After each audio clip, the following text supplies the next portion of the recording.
दिइरहेको छु होइन। तर यो किन म त्यहाँ जानुको कारण छ, हाम्रा साथीहरूमा केही कमी कमजोरी छ। साथीहरूले त्यो कमी कमजोरीहरू सुधार्नु हुन्छ कि भनेर म त्यतातिर लागेँ। तर अघि नै दाइले भनिसक्नुभयो, म काजमा गएकै हो, नगा होइन गएकै हो। तर त्यो काजमा जाँदाखेरि मलाई लाज हो, होइन लाज हो कि। त्यो लाज भएर यही दिन मैले कार्यक्रम आयोजना गरेर यही दिन चाहिँ कार्यक्रम राखेर चाहिँ म अब आफ्नै पार्टीमा केही गर्छु भनेर चाहिँ आज मैले कार्यक्रम आजकै दिन कार्यक्रमको नीति तोकेँ। तर भने जस्तो भएन। र म चाहिँ के भन्न चाहन्छु भने हामीलाई पार्टी भन्दा विकास, पार्टी प्लस विकास। हाम्रो यहाँ के हो भने पञ्चायतकालदेखि हाम्रा बुवा हजुरबाहरूले चाहिँ नेकपा एमालेलाई माया गरेर आजसम्म हामीलाई नेकपा एमाले भनेर चिनाएर राख्नुभएको ठाउँ, यो ठाउँलाई चाहिँ हाम्रा अग्रज व्यक्तिहरूले बिर्सिदिनु हो। हाम्रो गाउँमा धेरै समस्याहरू छन्। अहिले फापरबारी, खर्सेनी, भलाइका ठुलो गाउँ एउटा खानेपानी योजना छ। हामीले माओवादीसँग पटक पटक कहिले पोल माग्यौँ, कहिले तार माग्यौँ, कहिले के माग्यौँ। 1 वर्षसम्म हामीलाई झुलाएर राखिदियो। त्यो खानेपानी अहिलेसम्म पनि पुरा भएको छैन। त्यो कामलाई पनि पुरा गरिदिनु हुनका लागि हाम्रा प्रमुख अतिथिज्यूलाई म अनुरोध गर्दछु र हाम्रो यस गाउँलाई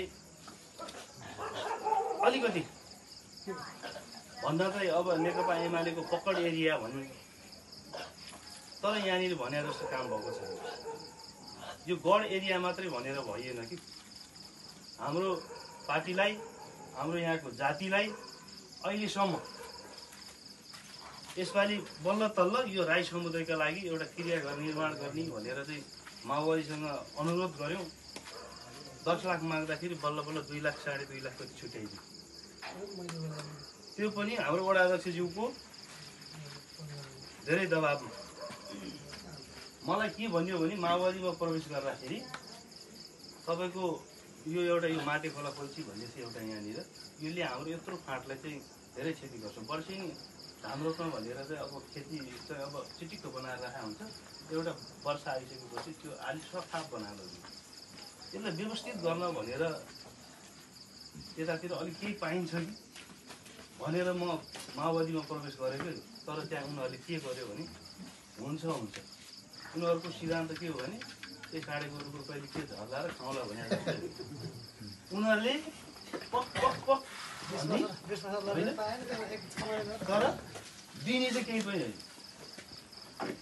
यस्ता छन् त्यहाँ त्यो पार्टीका साथीहरू। अब मलाई नेकपा एमालेका केन्द्रीय साथीहरूले चिन्नुहुन्छ, गाउँ कमिटी नेकपा माओवादीको गाउँ कमिटीको सदस्यले चिन्नुहुन्छ। 2टा कार्यक्रममा गएँ, को हो को जहिले एउटा कुनामा बस्यो, ऊ एउटा ध्रुव अध्यक्ष चिनेको छु, उहाँसँग बसेँ, गयो सक्यो हाल्यो। त्यहाँको विडम्बना। अनि म चाहिँ मलाई यति दुःख लाग्यो कि मैले यो कार्यक्रम योभन्दा अगाडि नै गर्न खोजिरहेको छु। किनकि यो कार्यक्रम भने जस्तो अब सबैको यो समय नमिलेको कारणले गर्दा अलि अगाडि गर्नु भएन। अस्ति यो फुटबलको कार्यक्रम भए पश्चात राजकुमार दाइसँग भेट गएको, त्यसपछि लैजाएको। बरु म गएको साल वैशाख 10 गते प्रवेश गरेको, वैशाख 10 गते नै म रिटर्न हुन्छु भनेर दाइसँग कुरो गरिसके पश्चात यो कार्यक्रम आयोजना भएको हो। यस कार्यक्रम आयोजनालाई